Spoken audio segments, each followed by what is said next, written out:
সব সংস্কারের বিষয়ে রাজনৈতিক দলগুলোর সঙ্গে আলোচনার মাধ্যমে সরকারকে জনবান্ধব প্রস্তাব গ্রহণ করার আহ্বান জানিয়েছে বিএনপির স্থায়ী কমিটির সদস্য খন্দকার মোশাররফ হোসেন।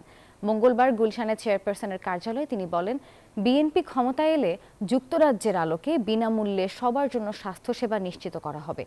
অনুষ্ঠানে বিএনপির পক্ষ থেকে গঠিত স্বাস্থ্য সংস্কার কমিটি তাদের সুপারিশনামা তুলে ধরেছে। প্রস্তাবনায় রয়েছে প্রান্তিক জনগোষ্ঠীর জন্য ইউনিয়ন ভিত্তিক গ্রামীণ স্বাস্থ্য সহকারী নিয়োগ করা, এছাড়া স্বাস্থ্য কার্ড প্রবর্তন সহ স্বল্প, মধ্যম ও দীর্ঘমেয়াদী সংস্কারের সুপারিশও করেছে বিএনপি।